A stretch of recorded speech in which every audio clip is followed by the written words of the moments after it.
اعوذ باللہ من الشیطان الرجیم بسم اللہ الرحمن الرحیم۔ السلام علیکم ناظرین، آج کی ویڈیو شک پر ہیں۔ شک زہر ہے، سام ہے اور بہت سارے نقصان۔ بسا اوقات شک کا زہر سام کے زہر سے بھی زیادہ خطرناک ثابت ہو سکتا ہے۔ اس سے ہنستے ہنستے گھرانوں میں دوڑے پڑ جاتی ہیں۔ شک ایک قسم کی بیماری ہے جو کسی بھی شخص کو اگر لاحق ہو جائے تو وہ اپنی زندگی تو پریشان کن بناتی ہی ہے، لیکن ساتھ دوسروں کو زندگیوں کو بھی کرب اذیت، صدمے اور پریشانی میں ڈبانے کی کوشش کرتا ہے۔ دنیا میں شک کی بنیاد پر ہی پہلا قتل ہوا تھا۔ قابل کو اپنے بھائی حابیل پر شک ہو گیا تھا، اس نے اپنے بھائی کو قتل کر دیا۔ یونانی اور رومن آداب میں بھی ایسی کئی جنگوں کا احوال ملتا ہے جن کا آغاز ایک بے بنیاد شک پر مبنی واقعہ کے سبب ہوا۔ نفسیات دان یہ کہتے ہیں کہ شک سے نکلنے کے لیے ہمارے پاس کوئی فارمولہ نہیں ہے جس سے لاگو کر کے انسان کو شک و شبہ کی اذیت سے نجات دلائی جا سکے۔ البتہ اللہ جس کو صفات میں علیم و بصیر ہونا بھی شامل ہے، اس بات کا حکم دیتا ہے کہ تم لوگوں کو ٹو میں نہ رہا کرو، تم زیادہ تجسس میں نہ پڑا کرو۔ اس طرح جب آپ شک میں پڑتے ہیں تو آپ اس کے حکم کو یقیناً چھوڑ دیتے ہیں جو بڑے واضح انداز میں اللہ نے آپ اور ہم سب کو دیا ہے کہ ایسا جاسوسی لینے کے لیے، CID کرنے کے لیے مت جایا کرو، ورنہ آپ کی زندگی عذاب میں پڑ جائے گی۔ آپ خود سمجھدار ہیں اور جانتے ہیں کہ شک کی کیفیت میں پوری بات ہاتھ میں نہیں آتی۔ انسان محض اندازوں کی بنیاد پر رائے قائم کر لیتا ہے اور پھر یہ شک اس سے اذیت سے دوچار کر دیتا ہے۔ جو قومیں شک و شبہ سے یہ اندازہ لگا لیتی ہیں کہ وہ میری سوچ فلاں مجرم ہیں، غلط ہیں اور شک پر مبنی اندازوں سے تعلقات خراب کر لیتی ہیں، وہ ترقی کی دوڑ میں پیچھے رہ جاتی ہیں۔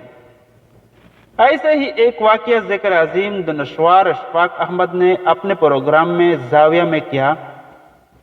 وہ کہتے ہیں کہ میرے ایک دوست سعید اللہ جو نفسیات کے پروفیسر تھے اور لندن میں PhD کرنے گئے تھے۔ جب وہ PhD کر رہے تھے اور وہاں انہوں نے 3-4 سال ہو گئے تھے، اس زمانے کی PhD ذرا مشکل کام تھا، تو ان کی بیوی کے ساتھ عجیب و غریب حادثہ گزرا۔ وہ جب تہخانہ میں نہانے کے لیے جاتی اور پانی گرم کرنے والا الیکٹرک راڈ پانی میں ڈال کر نہانے لگتی تو اس وقت ان کی ٹیلی فون کی گھنٹی بج اٹھتی تھی اور وہ دوبارہ سے کپڑے پہن سیڑھیاں چڑھ کے ٹیلی فون کا ریسیو اٹھا کر جب ہیلو کہتی تھی تو انہیں کوئی جواب نہیں ملتا تھا، اور ان کے ساتھ یہ واقعہ تقریباً ہر روز پیش آتا۔ اس پر پروفیسر نے وہاں کی پولیس کو اس کی بات کی اطلاع کر دی اور پولیس نے تفتیش اور تحقیق شروع کی۔ جب ان کے دوست پروفیسر صاحب کی اہلیہ نہانے کے لیے نیچے گئی اور انہوں نے نہانا شروع کیا تو گھنٹی بجی۔ پولیس والوں نے فون اٹھایا لیکن کوئی جواب موصول نہیں ہوا۔ پولیس اس حوالے سے تحقیق جاری رکھنے کا کہہ کر چلی گئی۔ اب پروفیسر نے اپنی تئیں بھی کچھ تفتیش کی اور ان کے سامنے جو مکار اور موٹا آدمی جس کی ٹانگیں کٹی ہوئی تھی رہتا ہے، یہی فون کرتا ہوگا، اور وہ تھا بھی کچھ بدتمیز قسم کا۔ چنانچہ پولیس نے بھی اس کے نمبر پر پہرا بٹھا دیا، حالانکہ وہ شخص فون نہیں کرتا تھا۔ پولیس نے ایکسچینج سے بھی پتہ کیا، لیکن وہاں سے پروفیسر صاحب کا نمبر پر کوئی فون کال آنے کی تصدیق نہ ہوئی۔ لندن کا یہ واقعہ اتنا مشہور ہوا کہ ذریعہ ابلاغ کی خبروں کی زینت بن گئی۔ ہر چھوٹے بڑے اخبار، صبح دوپہر کے اخبارات میں اس بات کا ذکر ضرور آتا تھا۔ ایک عرصے